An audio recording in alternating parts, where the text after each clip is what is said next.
Not necessarily. I wouldn't be surprised if a lot of blokes in America called Alan say it's Alan. Hi, I'm Alan. I got some properties down at Boca Vista. I'd love you to take a look. And Morissette, it's probably that she was a Morrissey fan and decided to call herself a Morissette. Is he still going? Does he still sing now? He's still singing about things that make him sad and sometimes happy. Now he lives in Los Angeles, where it doesn't rain anymore. Excellent. You're doing voices, I'm doing voices. All is well. She's not American, though. I will pick you up on that. Alanis is Canadian. Avril Lavigne, in many ways, is the young person's Alanis Morissette. You know, I don't want to do down a young performer, but she's no Alanis Morissette. Alanis Morissette is authentic, got an authentic voice. So you do like Alanis Morissette?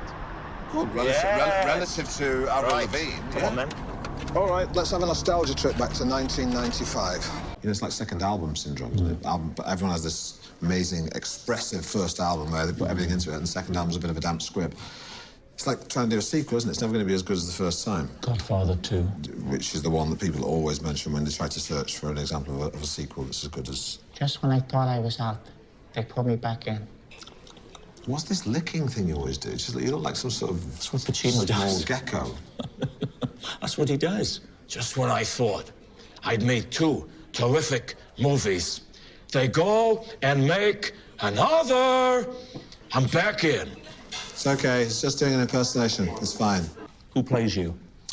A Sunday night costume drama about my life. Yeah. Who plays you? It could happen. Who plays you? Like myself.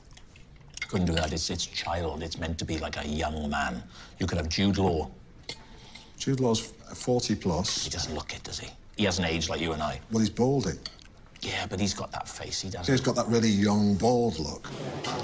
When you played Alan Partridge, you know, when he was popular, he was more known than you, and of course he was older than you. But with me, with the Rob Brydon show, my name is in the title. I sort of push that. Yeah. If I were in a bar in a hotel in Britain, right, and I want to have a drink with a girl, I couldn't do it because there would be an assumption. Oh, what was he doing? Go and chat to Rob Brydon. Yeah, people think I'm affable. Affable, that's right. I'm affable.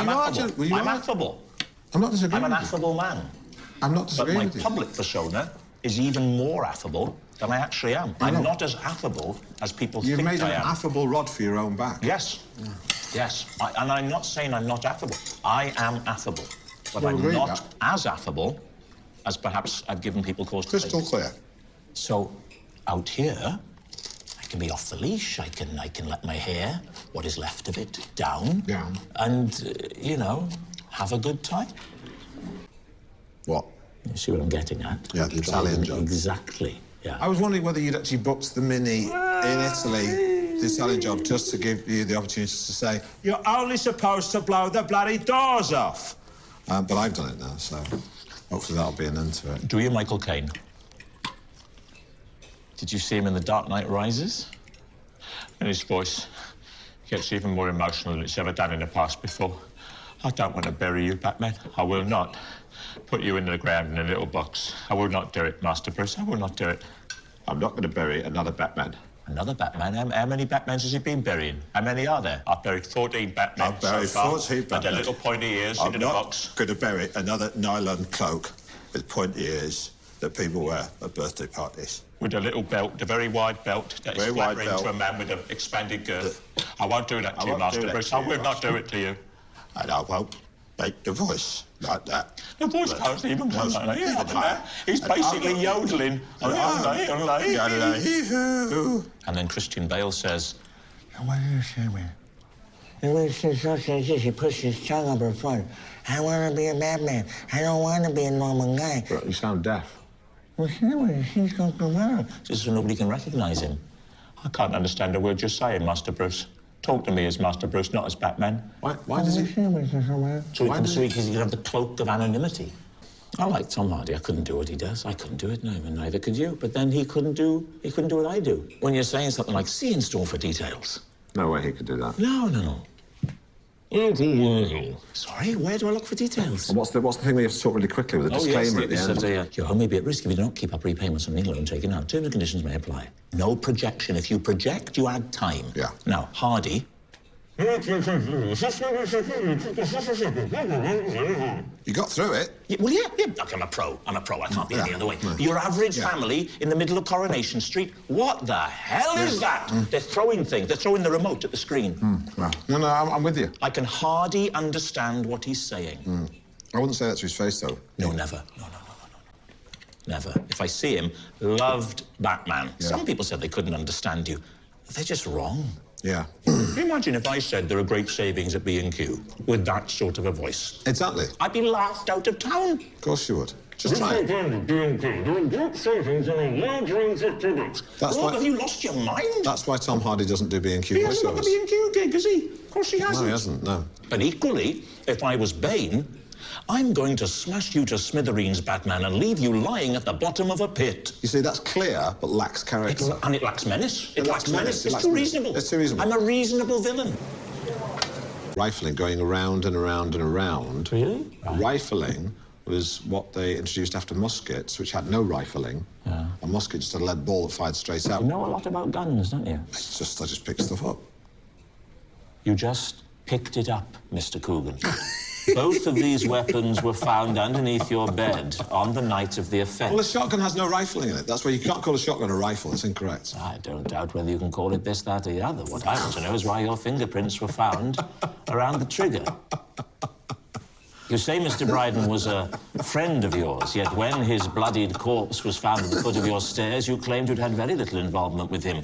What was it about Mr. Brydon that made you so want to kill him? And don't say, where should I start?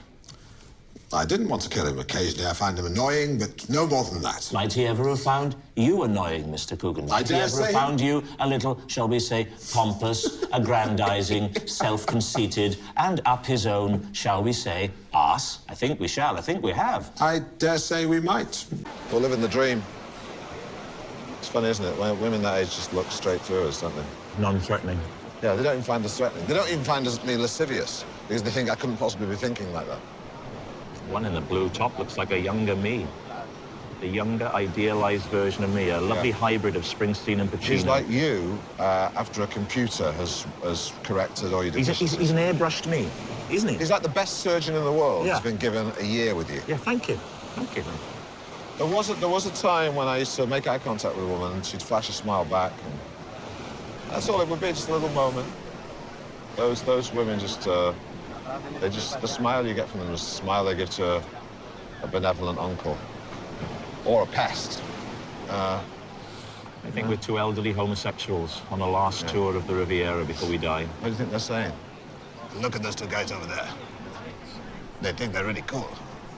They don't realize this isn't a place for old bastards like that. What about the guy on the right in the light jacket? I see him on the television. I see him on the TV. He in the advert for the stand-up bath, yes? He's pretty cool. Stand-up bath? That's where they think they see you before. I see him advertising stand-up bath with door. I see him advertising pet insurance policies for the over 50s. Let's just look this way. Nature never disappoints you.